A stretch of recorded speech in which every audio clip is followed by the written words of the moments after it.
impilo yomuntu Chris yabivaliwe njengale padlock. So mayivaliwe njengale padlock, mina ngiyakhulekisa ipadlock, mvula impilo yakho. Ngiyadonsa isoul kaChris ngifake phakathi kwale padlock. Yonke inkinga ohlangana nayo kumbe kwahlangana nayo ngiyayifaka phakathi kwale ngidi. Immediately ngivula ingidi leyi ikuvuleka kwempilo yakho. So abantu abethakatha basebenzisa ama-padlock. So now i-church ayisela greatness ngoba wonke umuntu ukhuluma shatara. But immediately when we change and you start to take Kubaden, Coveni run, Shipi anta, someone will want to come and see, okay, what type of language is this? Then someone will be drawn to Christ. But immediately when everyone enters the church, the whole church is saying shatara, no one will stay there. What is lacking in my church amaningi? They've backslided or they've sidelined the angelic part. There are very few abantu abakhuluma ngengilozi emabandleni. Everyone talks about the Holy Spirit. Holy Spirit ugoqela yonke into because Holy Spirit divinity. So what makes a lot of people not to see the result? They haven't sold their soul fully to Christ.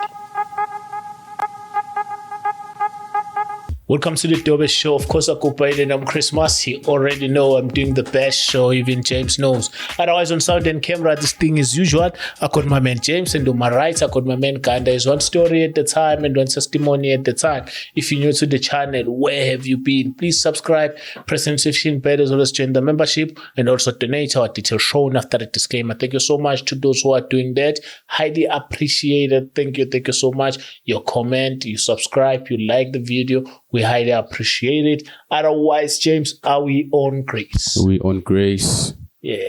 Yeah, that's it's not very episode. It's interesting. It's very interview.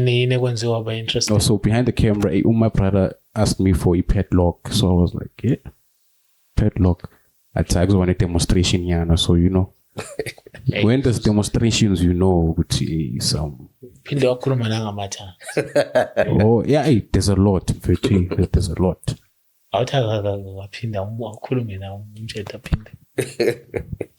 Singena manje. Mina ngicela uzintroduce ngesikhoyisana. Or it's Aramic or different language uzintroduce. Let's just translate it. Yeah. Celeba zamxa ucucuma mxalesha xa uxexemba. Cilija mawucucuma zaxa khoxaxosa. Isikhoyisana. Andisixhosa. Isikhoyisana this my brother. Lesi isikhoyiseni. Bengithi ibizo lami nguBlack Elisha. Master of spiritual padlocks. Khulekisa abantu ngama-padlock, umbelaphi ngama-padlock. Black Elijah, I think I've seen you somewhere. Yeah, such a podcast. Such a podcast, isn't it? Yeah. Yeah, I think I've seen. Naligama Black Elijah. Yeah. Who tell you about such a podcast? Elijah ngicabanga Messiah.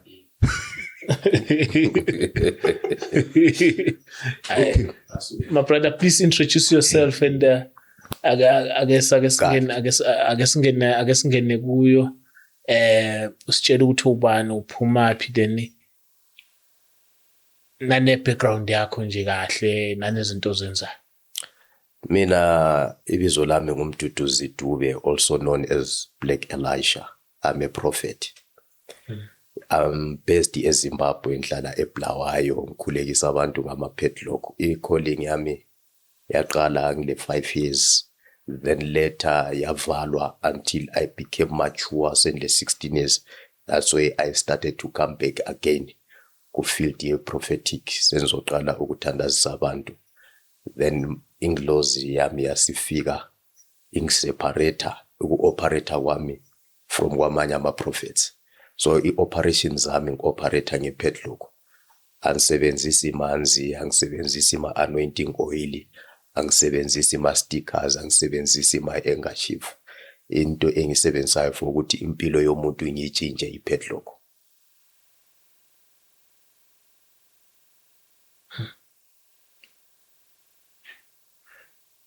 Kanjani brother Mawuthi ushintshe impilo yomuntu nge-padlock? Impilo yomuntu Chris yabivaliwe njengale padlock. So mayivaliwe njengale padlock, mina ngiyakhulekisa i-padlock, mvule impilo yakho. Ngiyadonsa isolu kaChris ngifake phakathi kwale padlock. Yonke inkinga ohlangana nayo kumbe kwahlangana nayo ngiyayifaka phakathi kwale ngidi. Immediately ngivula ingidi leyi ikuvuleka kwempilo yakho. So abantu abethakatha basebenzisa ama-padlock?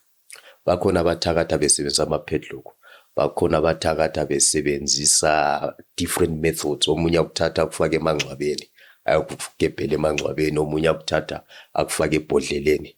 So mina mase ngisebenzisa le padlock ngiyakukhipha ebhodleleni lelo yabulifake kilo, kumbe ufake emangcwabeni, kumbe ufakwe kuphi. Immediately mangithandazela le padlock ngiyivula, impilo yakho iyavuleka. Njalo le padlock ayiyona ukuvula impilo kuphela, ngiyokulokha even lamasela, ngiyokulokha abathakathi, ngiyokulokha even cheating spouse. Mawulo muntu okuchithelayo nyamlokha, akasakhona kulala lo munye umuntu abelala nawe kuphela. uJesu azabuye. Abantu bathi ukuthakatha. Ngikubisele emuva kancane, igeneration esikuyo yalahleka. Thina sathi sikhula abadala babethi kulento othiwa ukuqinisa umuzi kumbe ukufaka isikhonkwane ukuthi emzini wakhe kungangena omunye umuntu. Angazi ukuthi ungezwa kanjani my brother uthi ungekho usemsebenzini manje ingene enye indoda izolala lo mfazi wakho. Ngaphambana. Ngahlala. So to prevent ukuthi ungahlani ngcono sivele silokhu mama ukuthi wena ungahlani, njalo umama engakuphatheli umkhuhlane nongawulindelanga kumbe engakunikezi ingane ongamela engayona yakho uyigcine. But someone would ask, which spirits are those? Le spirit is straight from heaven, different operations. Like I said ukuthi okubulele okulimit Christianity bafuna Christianity ibe le uniform. Christianity ngaba le uniform, it is no longer Christianity. Mele ibe le diversity ukuthi omunye umuntu must admire into yenziwa ngomunye umuntu. Ngoba sonke singenza into efanayo, then it is easy ukuthi i-enemies attack. Before Zvulisho besikhuluma ngendaba ama-tongues. Yes. Ukuthi ama-tongues is a language.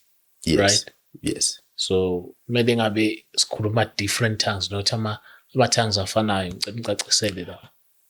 Ama-tongues ungabona efana, which means there is a serious gimmick ekhona esontweni. Is either abantu bona babawafundiswa or someone is copying. Ngoba ama-tongues there are a language. Fana namanje eSouth Africa we've got how many languages that are official? 16 if I'm not mistaken. There's 11 languages. 11. Yes, yeah. In Zimbabwe I think we have got 12 or 13 languages. Imagine if ilizwe lonke likhuluma one language, it becomes monotonous. Kumele kube lento eyenza ukuthi ngihawukele a certain language, inginspire ukuthi lama I want to speak that language. But if we speak in one language, an enemy uyabese kwazi ukuthi mouse uqala ukuthandaza uzathi shatara shatara shatara, shotoro shotoro shotoro, then an enemy can copy those tongues. Then whatever you are praying for awungeke kuphume, ngoba now it have become a norm or a uniform or a pattern.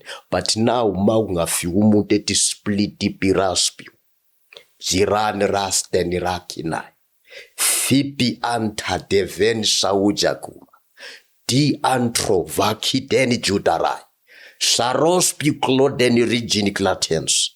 Someone ongale, you will be drawn at I want to hear more ukuthi lo muntu ukhuluma ngani, uhamba njani, okumeze waqala ukukhuluma this language yini. then someone will want to come and join i-Christianity ngoba i-Christianity abantu sebeyenze yabalula. Ayisela that power that can impact inyanga ehleliyo endumbeni athi angisafuna ukuba isangoma semfuna ukusonta.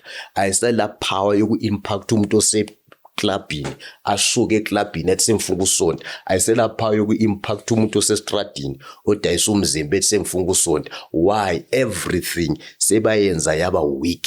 Mayisi weak, no one wants to come and join a weak thing.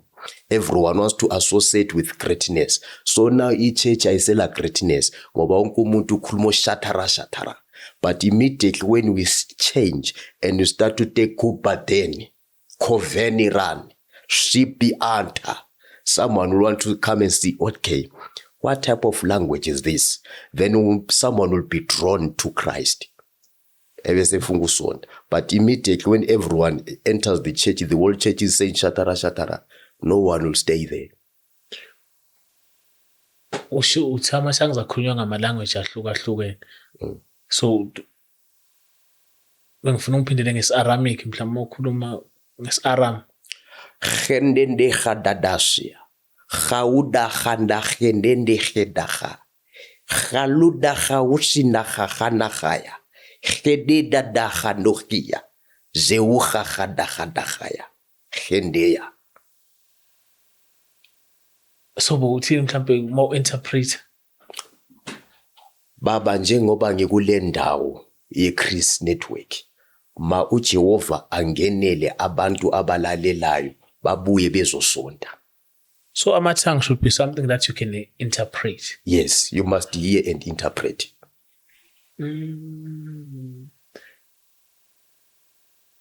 Let's go back to the padlock. How did you know ukuthi okay mina kumele ngihila abantu nge-padlock? How did this thing come about? Mina I'm a prophet. As a young prophet, I've got 7 angels ezisebenza kimi. That's why Black Elisha. Inglozi ezisebenza kimi zasebenza lo Moses, zasebenza lo Isaiah, zasebenza lo Elijah, zasebenza lo Elisha, zasebenza nabo Paul, whatsoever, a list going onwards. Then mina I admired Elisha because Elisha wenza izimanga eziningi ukudlula all these other prophets.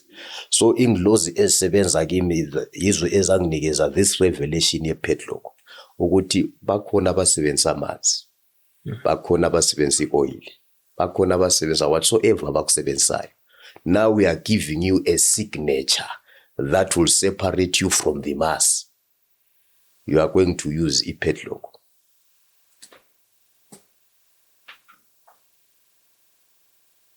So inangizane i-padlock, umuntu uza ne-padlock yakhe ufuna umthandazele ngayo. Now mina ama-padlock leli green, leli red, then leli gold. Ufuna umthandazele ngalo lo padlock. Bese kuvuleka into zayo. Yeah. Sengimnikeza lona ngithi ambiyogeza ngalo. Ageza nge-padlock. Kanti Uyogeza nge-padlock uyabe lifake emanzini abese egeza amanzi ale padlock phakathi.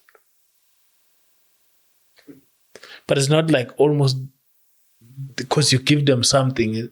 Someone will say, but in our products, so the padlock is, we can say is part of the product. Akuyona i-product le manje. Le yi-dimension. Ngoba i-product is something that abantu bayi-printer. Or umfundisi nje ukhathele uyatshela ama-ushers filana amabhodlela lawa nge-oil libanikeze. Le ngifaka inglozi kuyo.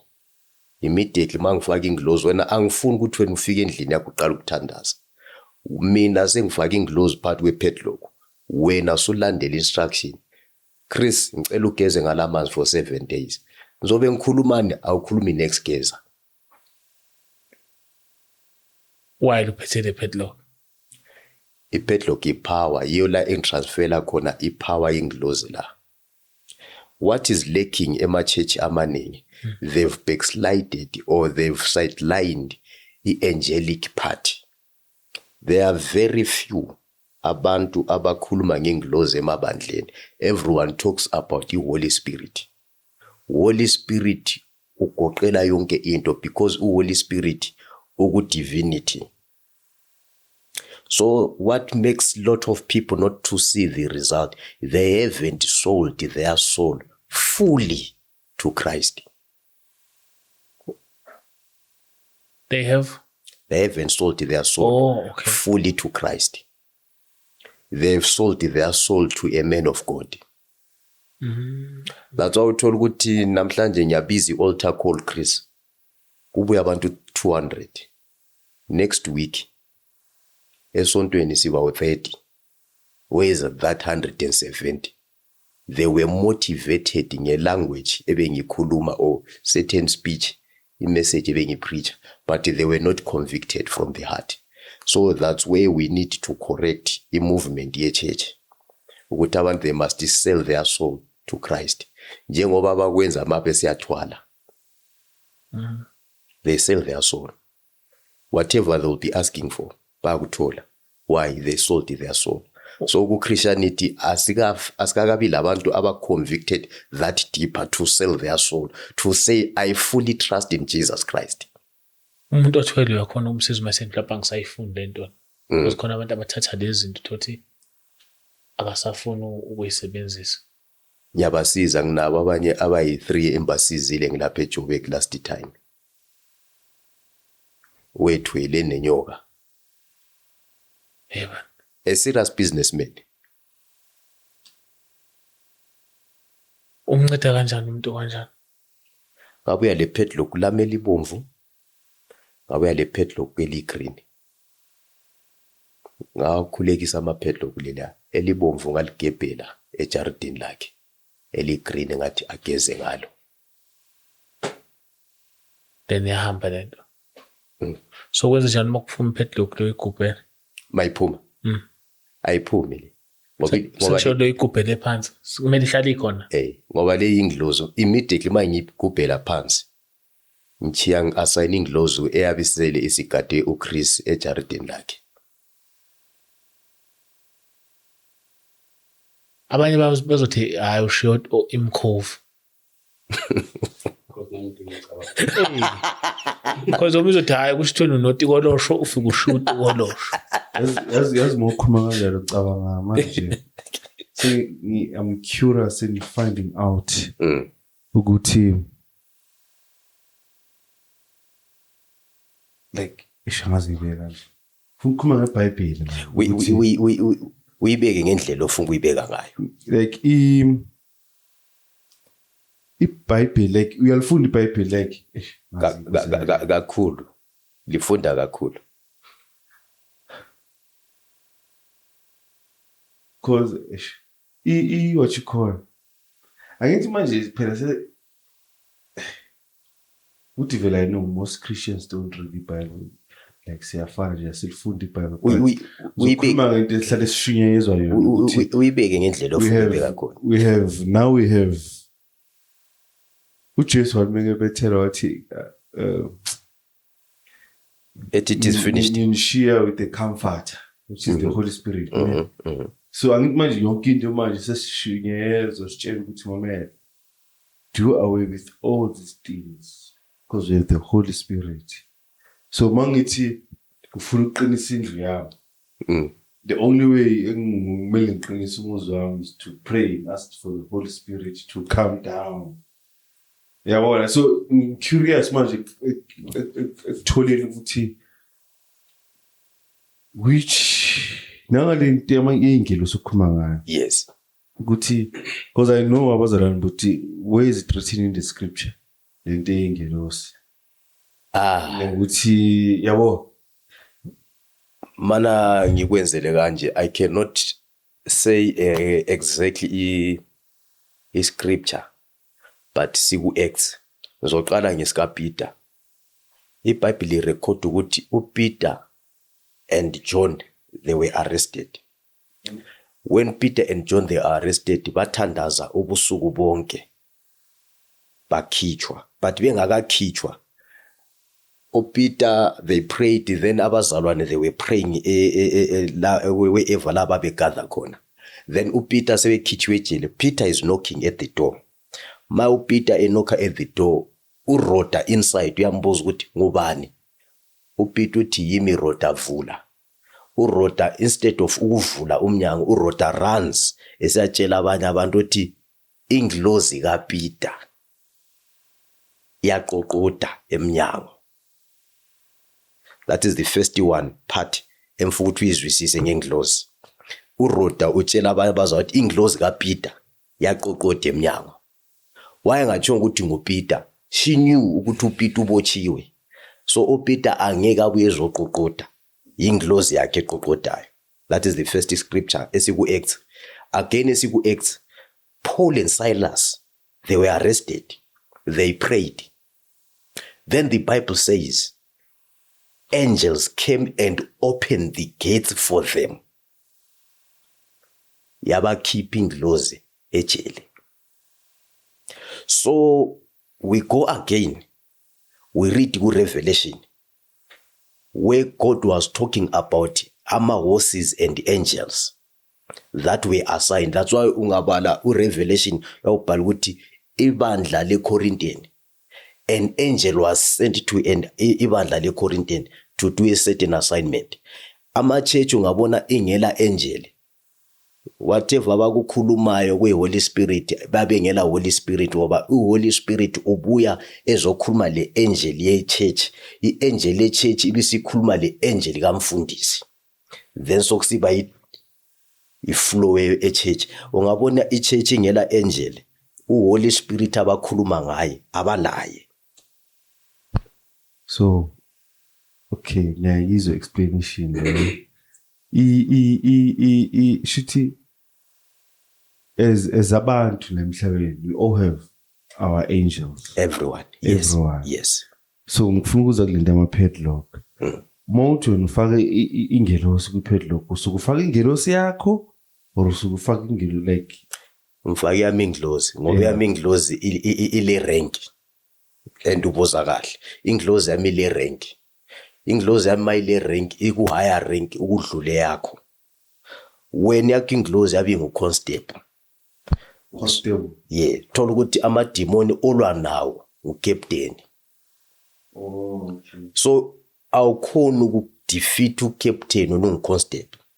So kumele uassign usergeant, commissioner, whatsoever, irank ephezulu. That's why uthola ukuthi abazalwane they pray. They don't receive into abayifunayo.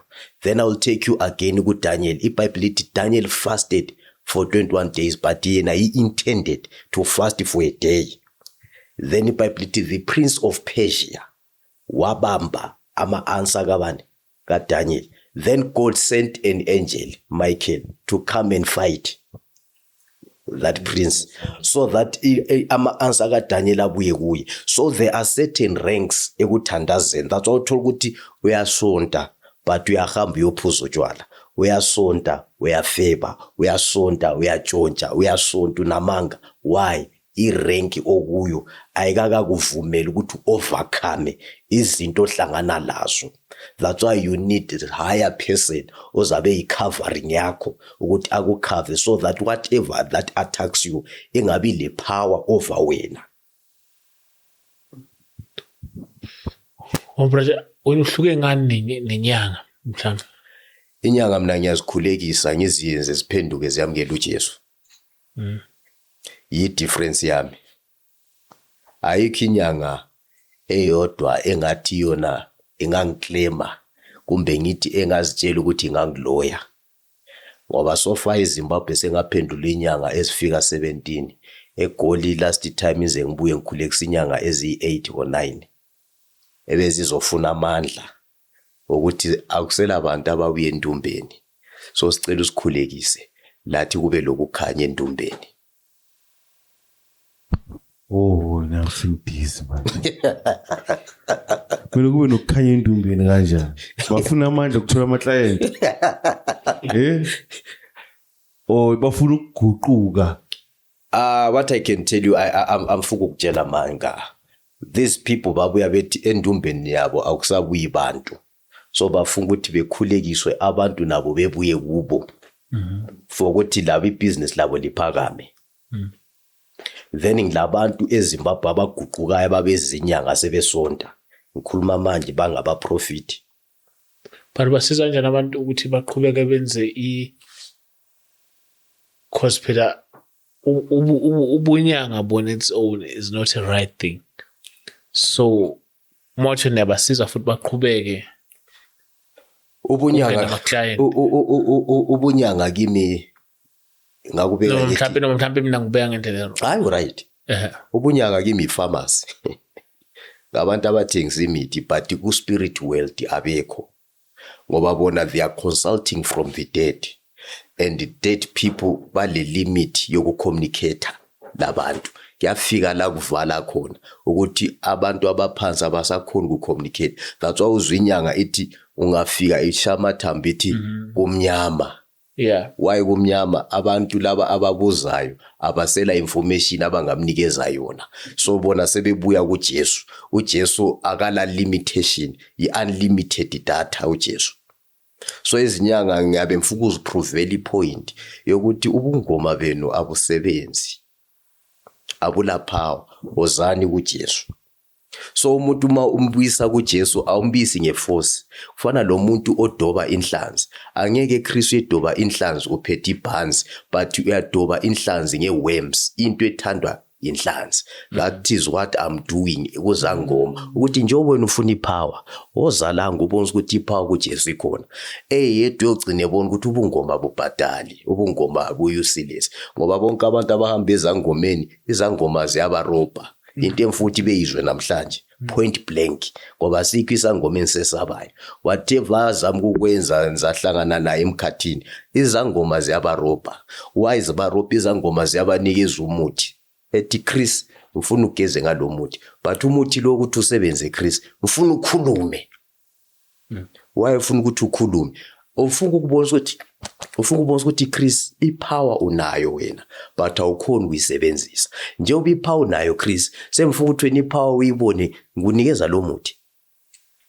Ukhulume yonke Chris into oyifunayo, umuntu ekuneze isigodo sepopo. Kwenzeke uChris ethi inyanga lani le power. No, inyanga ila power. uChris ule power, but ipower yakho uChris kayazi. You need someone ofana lo Black Elijah oza propela ifaith kaChris, abe yedwa uChris abone ukuthi this thing I can do it. That's why ukuthi athi mina I pray inviting laws ihlalela until ukuthi uChris akhulume anything. When uyazigezela ngamanzi akho, you do your daily routine. Mawufuna wena you pray, mawungafuni uyazigezela, then you will see i-result kamoya oyingcwele. Kanti akunamahluko between umehluko esangomeni nenyanga? Akunamehluko lapho? Into efana nayo nje. Into efana. So abantu, they were not meant to be healed by herbs. Abantu, they were meant to be healed by herbs. That's why ungabala uGenesis 1, if I'm not mistaken, is 16 or 17. God said, I have given you herbs to eat and herbs for healing. So a person, Tina, a person who heals people using herbs, simbiza in. Mele be herbalist. Herbalist. Oinyanga, si. Ubunyanga yibo bona obemithi, then ubungoma umuntu ohlangasa ukubhula whatsoever. Angisikhona umuntu okuthiwa inyanga ba ehlanganisa imithi akunama spirit awa invite out emthini uyalapha nje uma uphethwe iflu futhi thatha lokhu nalokhu. Exactly. That's why ngisho nte isangoma noma inyanga ngama pharmacist, ukuthi ngithi manje ngiphethwe iqolo ethi phuza lokho, manje ngiphethwe lokho, phuza lokho. Ubungoma abuqalanga, kumbe ngithi ubunyanga abuqalanga zinyanga. Ubunyanga bukhona eBhayibhelini.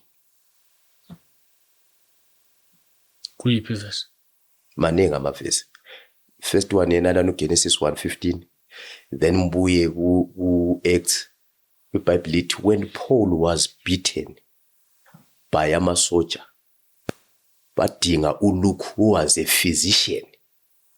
Then Luke brought herbs to heal uPaul. He gave him herbs to drink. Then amanye ama-herbs wamgcobisa emzimbeni. Then the Bible records that later Paul regained strength and was healed. That's why the way I understand inyanga ithi inyanga umuntu is a doctor in English. Into ebenzama ukuyitshela uChris ukuthi inyanga kimi ngama-pharmacist.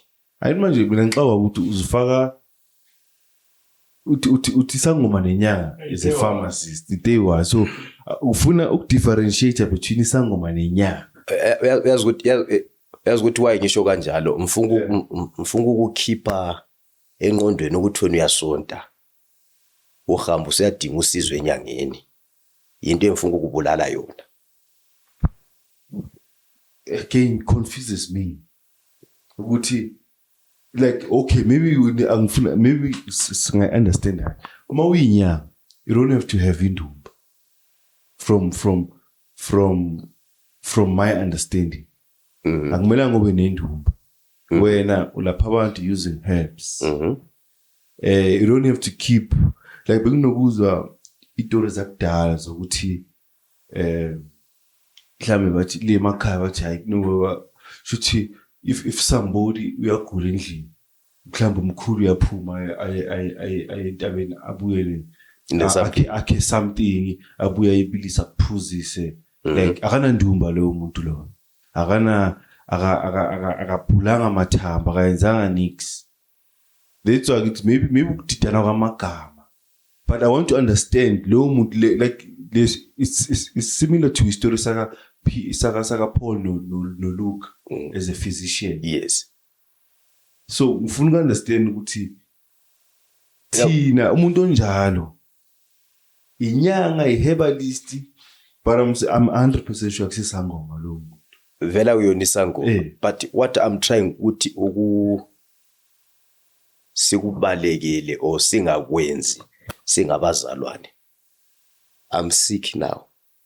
Sengisiyafuna iherbalist ukuthi angelaphi. Then now after iherbalist ingelapha, there is something that would now push me ukuthi ngifungwazi ukuthi njengoba esengelaphile lo ndoda abakithi bathini. That's why a lot of people they lose the track. That's why uthola ukuthi mawusonta akukho right ukuthi ube lemithi. Mawusonta mawugula kumele wenze njani? Bakhona odokotela bona ba-right. Odokotela basenza imithi. No.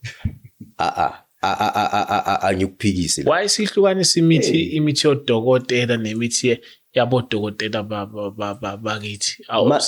Manje inkinga esinayo ayichazileyo eprofound but engekho manje. Umuntu oyelaphayo manje wonke umuntu oselapha balendumba. You can go to Zimbabwe uyamtholela indumba. You can go anywhere uyamtholela indumba. Why? Now umntulwana they want now to consult the dead before they give you a herb. So that person knows ukuthi wena ungafika ukuthi ngiphethe iqolo. Maybe into omele kunikeze yona nge-20 rand. But manje sekuthe ukuthi asicale sike consult. Siza ukuthi leli qolo livelaphi. That person is now invoking ama-evil spirits. Wena ngapha esontweni siyawacosha.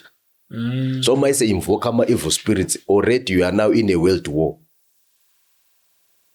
Ngapha umoya uyalwa lemimoya. Usungena wena kubheki obungayifuni. So that's why ngimtshela ukuthi abasekho laba abantu abasho ukuthi abahamba entabeni ekuphathela umuthi afika ubilisa kunikeze. Manje wonke umuntu ukhombe endumbeni. Utawo uyagula. Asiqale siza ukuthi abadala bathini. Already you are lost. That's why uthola ukuthi umlimo uNkulunkulu ukhuza uSaul. uSaul uhambe siyavusa uSamuel. uSamuel yambuza ukuthi umvuselani mina ngilele.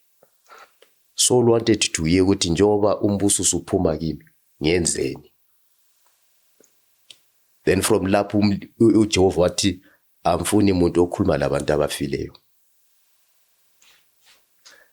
Akekho umuntu ongahamba kuye manje uthi uyagula ayeke ukuchaya amathambo.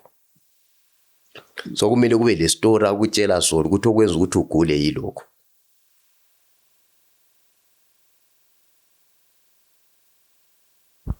Kahle kahle inyanga zamanje Ngotsotsi. They're not supposed to. Ngifuna that clarity because libuya ngidida. Ama herbs kumele siwasebenzise but ungabi nomuntu okutshela ukuthi kulomoya ophakamayo. Ngoba to cut the story short, ama herbs siwadla every day. Manje maningi ama herbs esiwadlayo, sidla ama Chinese herbs, sidla whatsoever herbs whatsoever. The only thing enzama ukuyi-explaina ukuthi iherb olidlayo lingabi le spirit behind. Lingaba le spirit behind, we have now invoked the evil spirit. Wamanje besiyaphuza i-green tea, la uyayiphuza i-green tea, la ngiyayiphuza i-green tea. Ngithi hayi into zama-China. Uyaphuza i-rooibos, hayi into zabelungu. No, those are the herbs that God have given us. But now, that's why sithe siqala ngasho ukuthi abafundisi bafuna ukuthi ukuthandaza kwethu kube ne-uniform. Kungaba ne-uniform, ezinye izinto eziyizo ezisebenza emuntwini siyazibalekela. Ngoba mina i-uniform ayivumi ukuthi ngenze into ekanjalo. Ngingazi ukuthi lana eGoli lithi yini, eZimbabwe silento bathi intolwane, mawunengubhane uyaphuza intolwane. Yini ingubhane? Lo muntu ohlala esuza nje. Kukhona into enjalo. Ikhona into enjalo. Esikhathini esiningi ijwayele ukuhlupha abomama, hayi abobaba. So lento abathi ingubhane uyathola intolwane ukuthi uphuze. Then sokusiba lento othiwa isihaqa ukuthi mawunenyongo ungakuphuza kuyababa okungumuthi kwakhona, kwakuphuza kuyayehlisa inyongo. Those are the things ezikhona vele sakhula sizidla sikhula. Just go and yeah. Ezingadinga ukuthi ngiconsult anyone. So isonto yabuya ya brainwash abantu. That's why ukuthi into yokwelapha ayiqaleli kulezi zangoma esizibona ikhona eBhayibhelini deep. Even when Jesus was crucified eseyehlisha umzimba wakhe, iBhayibheli lithi they took spices and herbs bembalma. Now brothers, ngiyayizwa into esho, but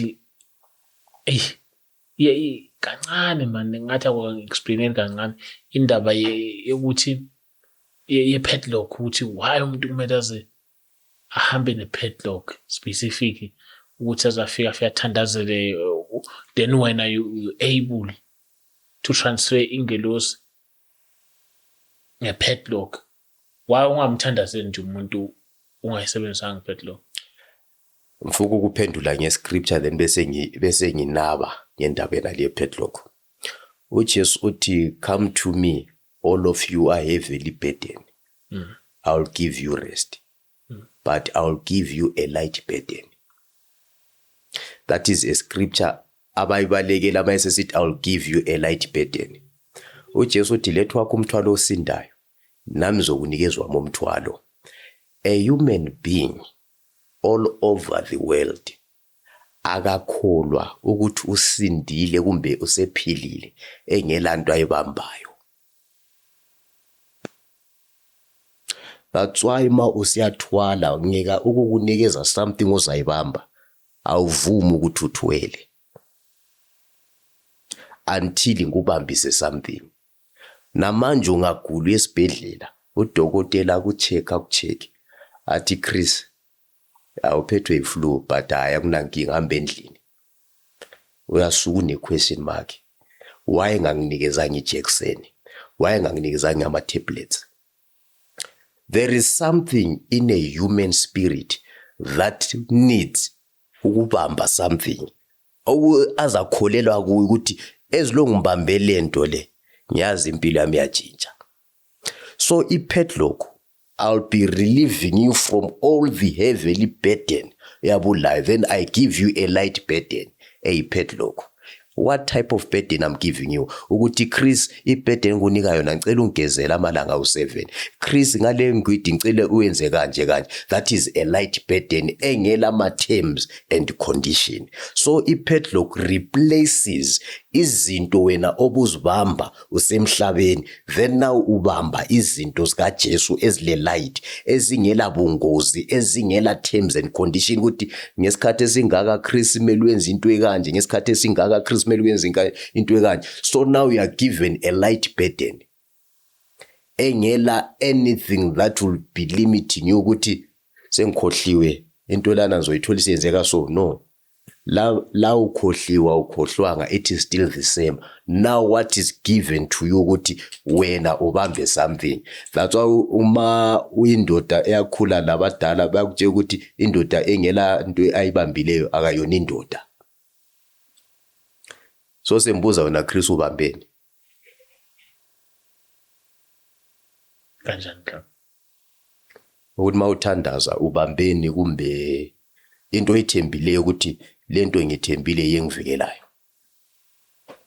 Hayi ngiyathandaza. Uzithembile ngokuthandaza?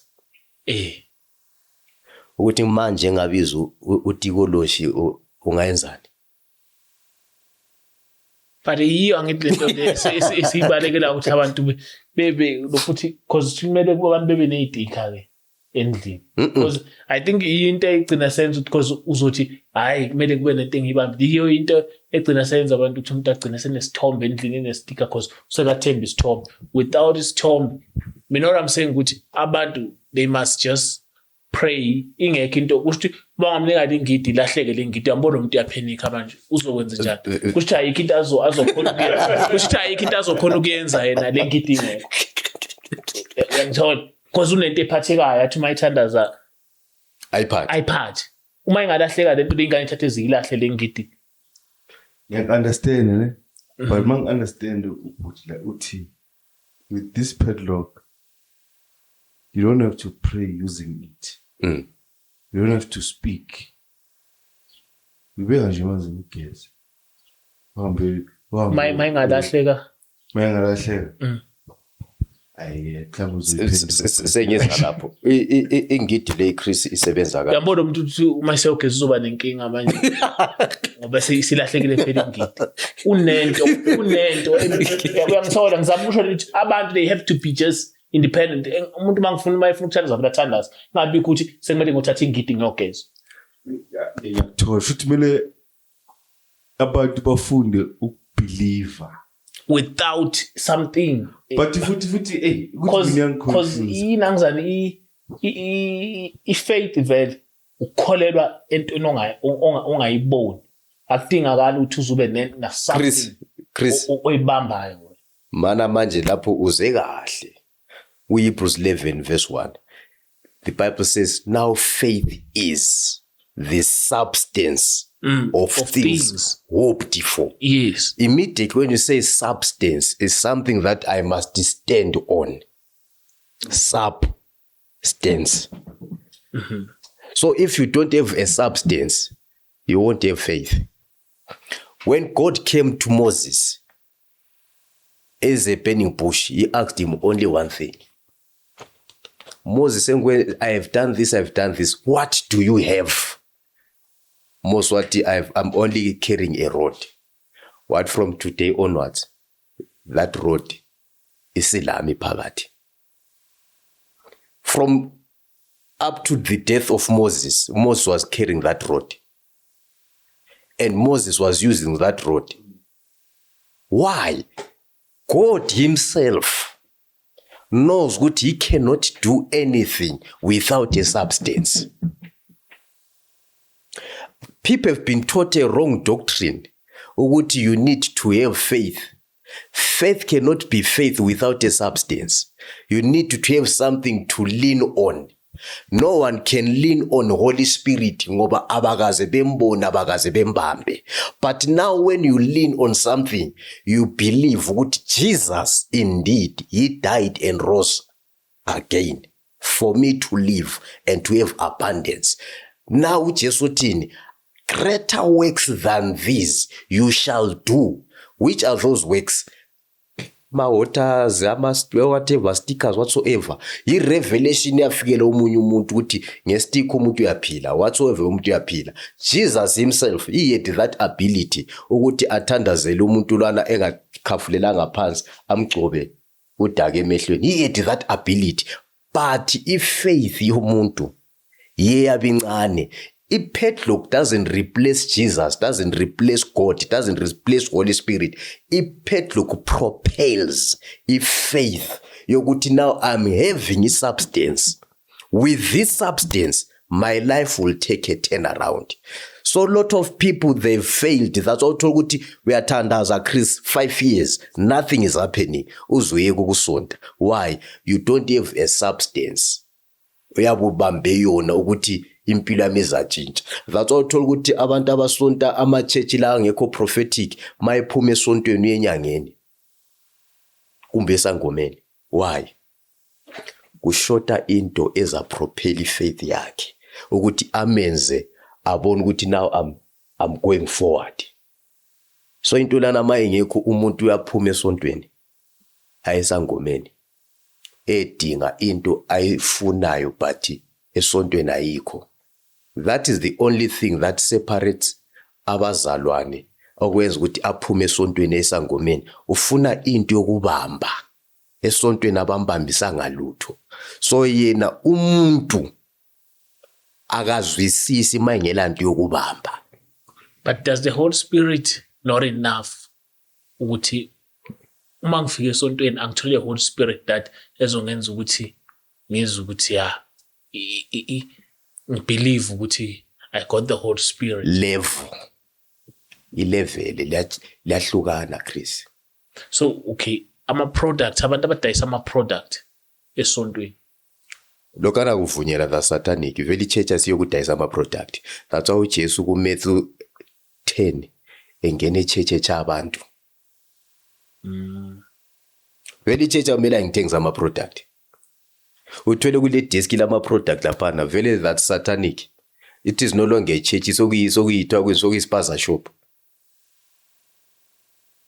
Like ngiyanizwa noyithune. Le yama itika nama oil emasontweni yamanzi. Vele mina ngibona very obvious inesense ukuthi it's satanic. Abantu baya personalize. Bafaka ubuso babo. Exactly. Isibusela kulento ukuthi abantu bakholelwa ku the man of God wale umnikazi wesoda basakholelwa kuNkulunkulu. But I think ufuna ukuza kule part yakho legeleje ukuthi I think into esimisa kakhulu la of which into esilibe sifundiswa yona esilahlekele thina ukuthi sineyingelosi. Yes. uNkulunkulu ayithumela ingelosi. Ane to prove that ukusekela lento ngisho I've been asking this question ukuthi I think most Christians don't believe ukuthi if I'm in a situation whereby I'm being hijacked umuntu ngikhomba ngesibhamu the only thing enginayo or engifundiswe yona or engikholelwa ukuthi I need to pray. And uthandaza wami ukuthi uNkulunkulu ngisindi like angazi like but asibelieve ekutheni uNkulunkulu mhlambe angathumela sithi the Holy Spirit olingene ukuthi to give you strength and fight that hijacker. We are not taught that. You are sikholelwa ukuthi all you need to pray, let the Holy Spirit come, yonke into izoba right. And all you need to do is just pray. Yeah. And ubuya kahle. Ungabala book of Jude when Jesus was fasting those 40 days go Matthew 4. The Bible records ukuthi the angels came and they were with him during those 40 days and 40 nights. Then now abantu sebekufundisa ukuthi uHoly Spirit ukhona. uHoly Spirit umreceiver the time sit I receive Jesus as a Lord and Savior. uHoly Spirit comes and dwells in you. Then eyakho isoul yasuka sokuhlala uHoly Spirit. Kungahlala uHoly Spirit, inglows automatically they come and bow kuHoly Spirit. Why they are bowing to Holy Spirit? uHoly Spirit is the Godhead, Father, Son and the Holy Spirit. So ungabona inglozi ungelayo, uHoly Spirit awula ngoba uHoly Spirit we are inviting inglozi ukuthi ibuye kuwe.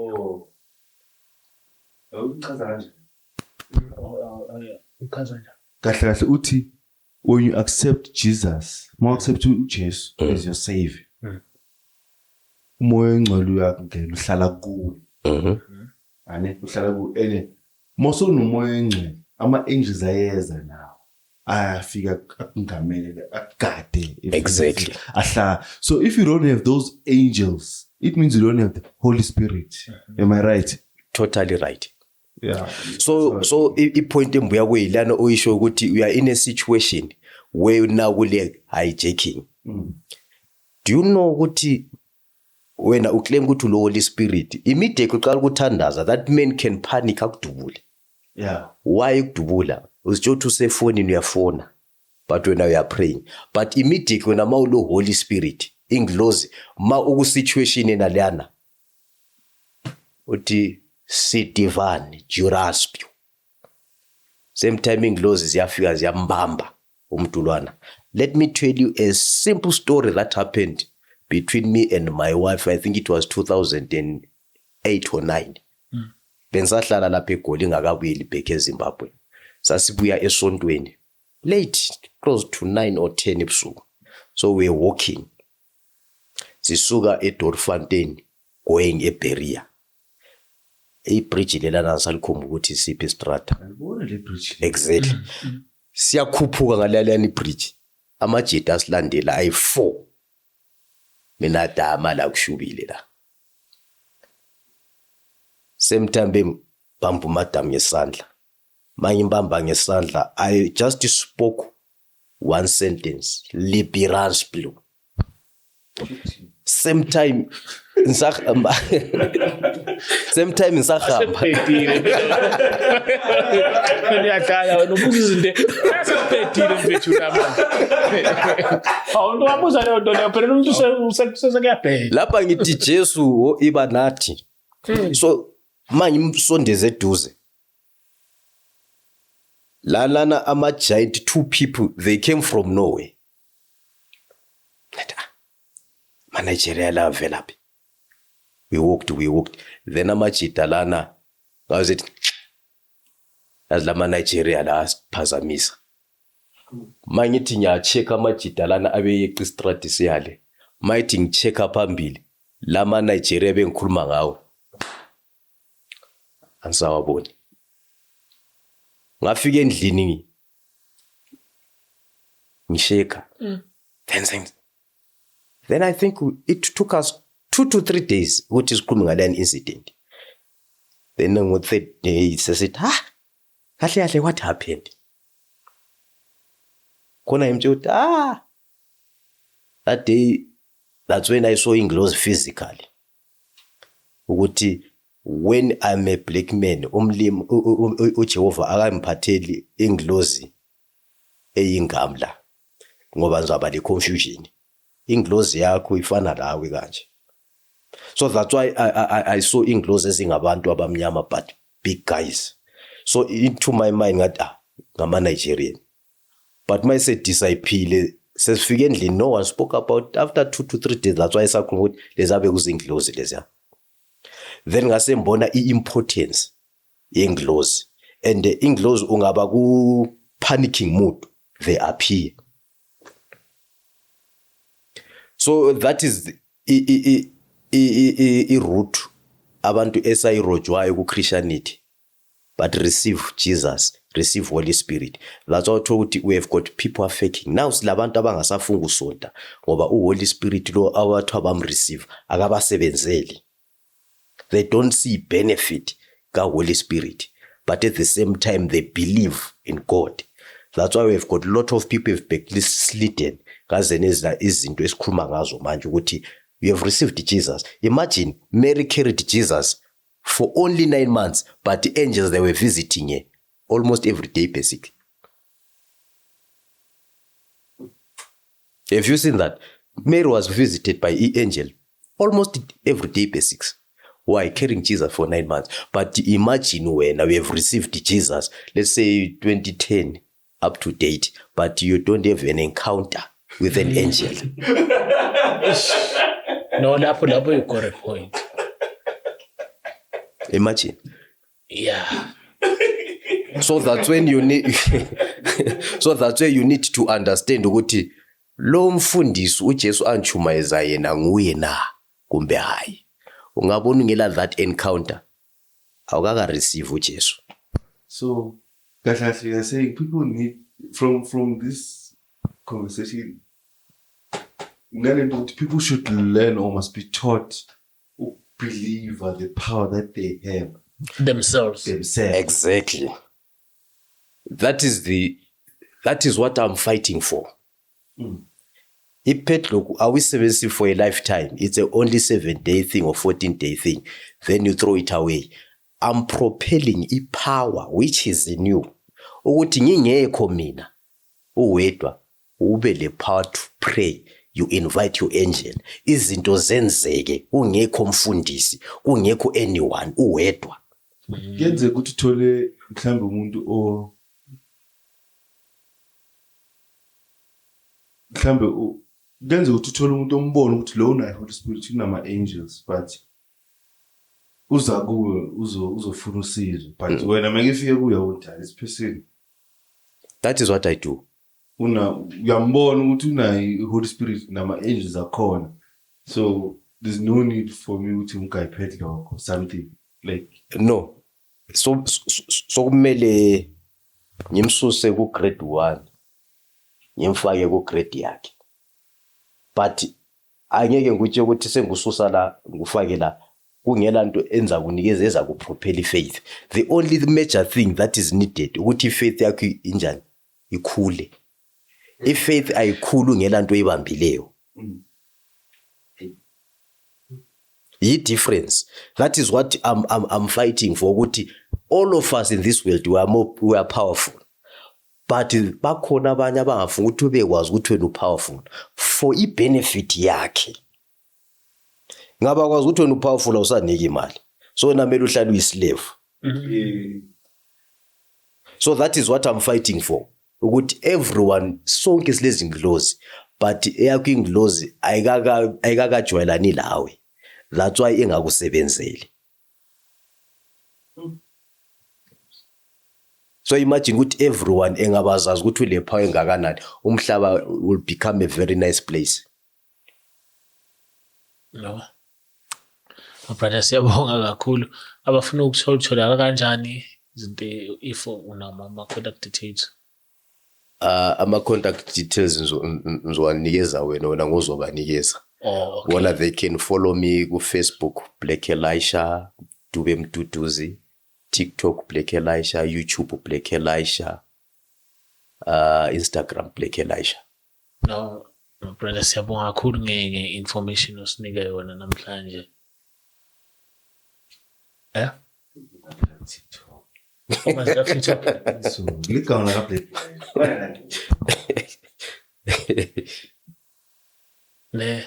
No, my brother siyabonga kakhulu ukuthi usivisit.